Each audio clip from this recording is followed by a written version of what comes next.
बॉलीवुड आईना में आपका स्वागत है। मैं हूं उत्पल चौधरी। आज हम रिव्यू करेंगे हिंदी मूवी आर्टिकल 370 का। तो आइए शुरू करते हैं। बॉलीवुड पे रेगुलर पॉलिटिक्स की पिक्चरें आ रही हैं और ये पिक्चर भी उसी से रिलेटेड है। पॉलिटिकल फैसले पर बेस्ड फिल्म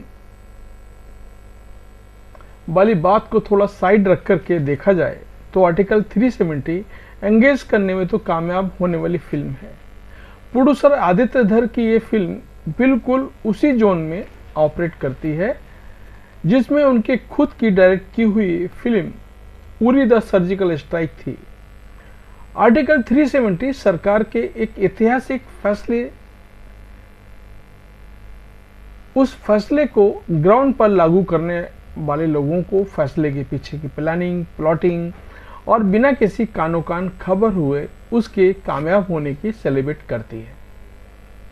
जैसे सर्जिकल स्ट्राइक खबरों में बहुत पॉपुलर चीज थी, मगर कैसे हुई, किस तरह हुई, ये किसी को नहीं पता था।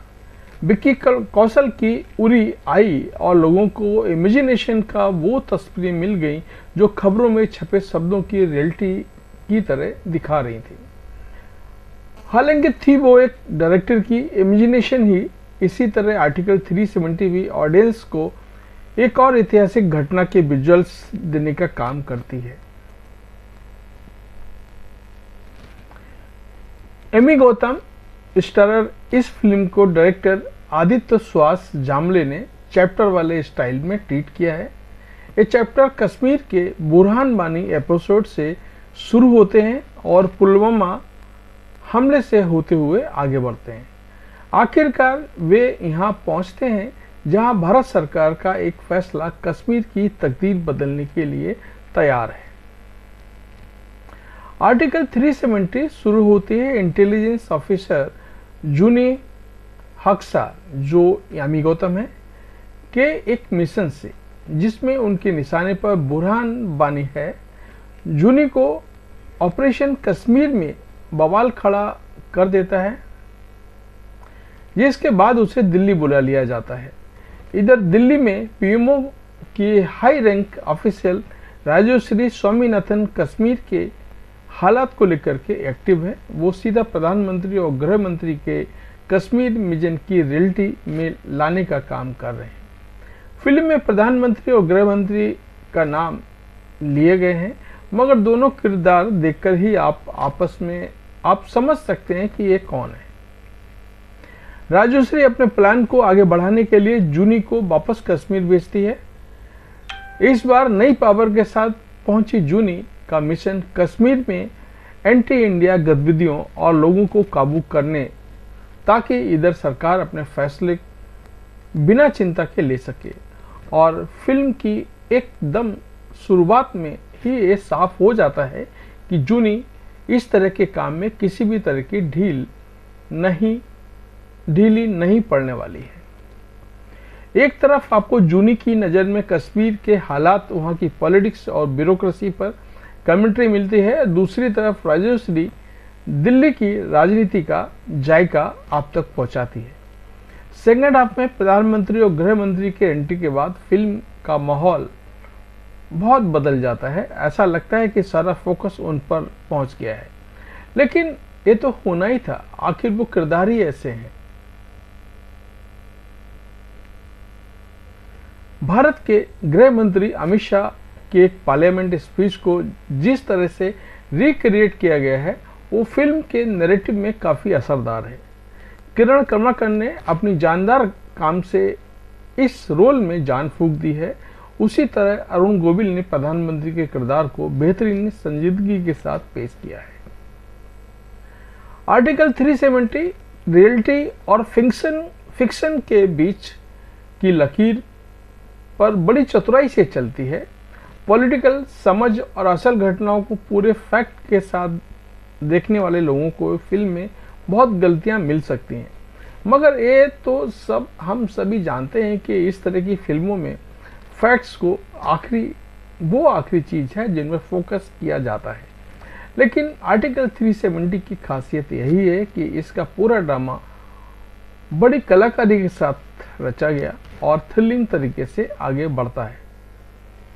यामी गौतम का काम इस फिल्म में इतना दमदार है कि वो आर्टिकल 370 को उनके करियर की एक अच्छी फिल्म कहा जा सकता है।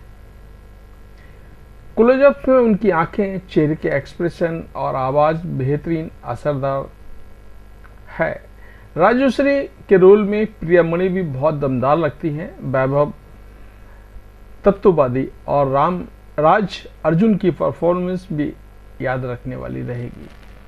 आर्टिकल 370 पूरे नैरेटिव को बैकग्राउंड स्कोर से बहुत हेल्प करती है। सिनेमा फोटोग्राफी, साउंड और प्रोडक्शन के मामले में एक टेक्निकली सॉलिड फिल्म है और बहुत ही असरदार तरीके से नैरेटिव को आगे बढ़ाती है। इसलिए दर्शक के तौर पर यह समझना महत्वपूर्ण हो जाता है कि आखिरकार पर्दे पे दिखाई जा रही कहानी फिक्शन है, फैक्ट नहीं। खुद मेकर्स भी इस बात को लेकर के एक्स्ट्रा सतर्क हैं और शायद इसलिए उन्होंने फिल्म की शुरुआत में एक बहुत लंबा चौड़ा डिस्क्लेमर दिया है। इस दौर में पॉलिटिकल लकीर पर बनती फिल्मों की एक सिनेमाई याद ये लंबे समय तक डिस्क्लेमर भी बनने वाला है। कुल मिलाकर आर्टिकल 370 रियलिटी के बेहद करीब वाले फिक्शन को फैक्ट्स से थोड़ा दूर ले जाकर के थ्रिलिंग तरीके से पेश करती है। यामी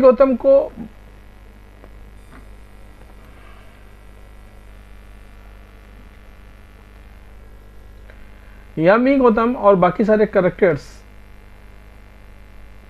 परफेक्ट हैं, मगर रियलिटी की पोटली में बदा फिक्शन इससे मजबूत ही होता है।